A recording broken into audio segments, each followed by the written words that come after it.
નમસ્કાર નડિયાદ, હું ચેકપોસ્ટ લાઈવમાં ગૌતમસિંહ સુદાન આપનું સ્વાગત કરું છું. આજે ખૂબ જ એક ધીર ગંભીર વિષય છે. આજથી 1.5-2 વર્ષ અગાઉ ડીસામાં એક ગંભીર દુર્ઘટના બની હતી. એક ફટાકડાની ફેક્ટરીમાં આગ લાગી હતી. ધડાકો થયો હતો, આગ નહીં ધડાકો થયો હતો, અને એમાં નિર્દોષ વ્યક્તિઓ મૃત્યુ પામ્યા હતા. કારણ કે ફેક્ટરીનું લાયસન્સ હતું જ નહીં, ફટાકડાનું લાયસન્સ હતું નહીં. એવો જ એક બનાવ કપડવંજ ખાતે હમણાં ગઈકાલે બન્યો છે, અને એ બાબતે પણ લાયસન્સ એ લોકો પાસે હતું નહીં. વસો ગામમાં પણ એસઓજીની ટીમે અને બીજી આ કર્તવ્યનિષ્ઠ મામલતદાર શ્રીઓ ને એ બધાની ટીમોએ જઈને તપાસ કરી છે કે ત્યાં આગળ આ 4-5 જણને પકડ્યા છે.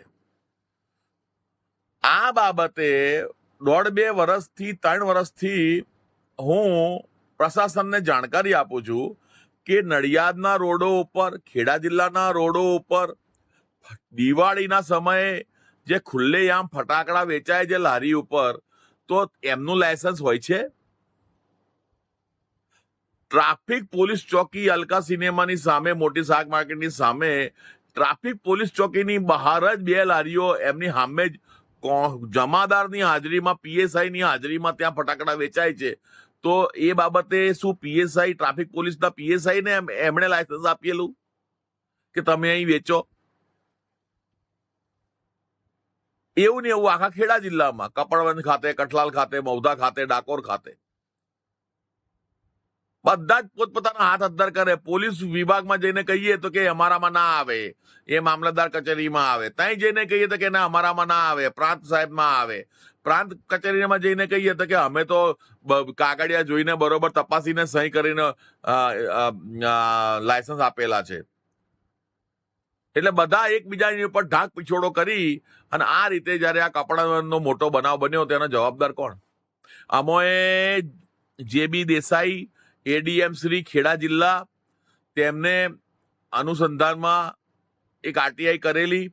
એ આરટીઆઈના જવાબમાં અમોએ રૂબરૂ એમની સામે જઈને એમને કહ્યું હતું કે સર, આ રીતે ફટાકડા લારીઓ ઉપર ખુલ્લેઆમ વેચાય છે, કે જે ઘણી ગંભીર બાબત છે. કે એમાં શું થઈ ગયું? વેચાવા દો, તમને શું ફેર પડે? તમારે શું લેવા દેવા? આ રીતનો જ્યારે જવાબ અમને સાંભળવા મળે, આનું કઈ રેકોર્ડિંગ તો હોય નહીં ત્યાં, બરાબર છે? એટલે એ એવું જ કહે છે કે મેં એવું કહ્યું નથી. મેં આરટીઆઈ કરેલી કે ફટાકડા વેચાણ માટે જે ડોક્યુમેન્ટની જરૂર પડે એ ડોક્યુમેન્ટની મને માહિતી આપો. તો એ માહિતી આપતા એમને 1.5 વર્ષ થયું બધાને ભેગા થઈને. કોઈ માહિતી આપવા તૈયાર નહીં. અને આ લારી ઉપર ફટાકડા વેચાણનું લાયસન્સ હોય? ના હોય ને તો એની માહિતી માગી. એમણે એવો જવાબ આપવો જોઈએ કે લારી ઉપર ફટાકડા વેચાણનું કોઈ લાયસન્સ હોતું નથી. તો પછી આ વેચાણ થાય છે રોડ ઉપર દિવાળી સમયે. એસડીએમ શ્રી રોડ ઉપરથી પસાર થતા હોય છે, મામલતદાર શ્રી એ રોડ ઉપરથી પસાર થતા હોય છે, એમના ઉપલા અધિકારીઓ રોડ ઉપરથી પસાર થતા હોય છે. તો શું તેમને લારીઓ ફટાકડાવાળી દેખાતી નહીં હોય?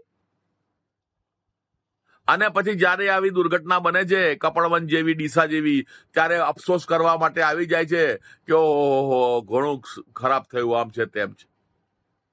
કપડવંજમાં જે લોકો માર્યા ગયા છે આ ધડાકામાં, તેમના અનુસંધાનમાં કપડવંજ ખાતે ફટાકડાના લાયસન્સ માટે જવાબદાર જે પણ અધિકારીઓ હોય, તે તમામ અધિકારીશ્રીઓને પાણીચું આપી દેવું જોઈએ, એમને ડિસમિસ કરી દેવા જોઈએ, નોકરીમાંથી કાઢી મૂકવા જોઈએ, અને એમને દંડ કરવો જોઈએ. અને એ દંડ, એ તમામ દંડ એ જે તે પીડિત પરિવારને આપવો જોઈએ. અને માનનીય મુખ્યમંત્રી શ્રી ગુજરાત રાજ્યના શ્રી ભૂપેન્દ્રભાઈ પટેલ શ્રી, એમને નમ્ર વિનંતી કે જે તે પીડિત વ્યક્તિ છે તેમને 1 કરોડનું કમ્પન્સેશન આપવામાં આવે. અને 1 કરોડ રૂપિયા આ જે તે અધિકારીશ્રીઓ જે છે, જે આમાં સંડોવાયેલા છે, કે જેમણે ધ્યાન આપ્યું નહીં અને એના લીધે આ દુર્ઘટના ઘટી, એ તમામ રૂપિયા એમની જોડેથી વસૂલ કરવામાં આવે.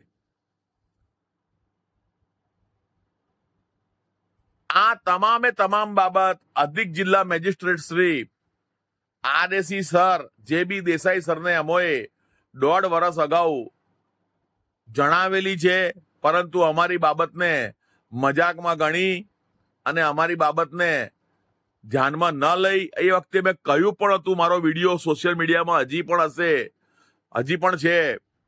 મેં એવું કહ્યું હતું કે આ બાબત બીજા જિલ્લાવાળા અધિકારીશ્રીઓ ધ્યાનમાં લે. આ બાબત ગુજરાત લેવલના મિનિસ્ટરો જે તે લાગતા વળગતા હોય ધ્યાનમાં લઈ આ બાબતે કાર્યવાહી કરો, જેથી કરીને બીજા જિલ્લામાં આવી દુર્ઘટના બને નહીં. અને મારી કહેલી બાબત બિલકુલ સાચી પડી. ડીસાની દુર્ઘટના પછી આ કપડવંજની દુર્ઘટના બની, અને જે ઘણી ગંભીર બાબત છે. એનો અર્થ એ થયો કે તમે લોકોએ, પ્રશાસનના અધિકારીઓએ જાણી બુજીને આ બાબત, અમારી બાબતને ધ્યાને ન લીધી, અને જેના કારણે આ કપડવંજવાળી દુર્ઘટના ઘટી. મારી પાસે પુરાવા છે કે મેં આ બાબત જણાવેલ એમ. જય હિન્દ, જય ભારત.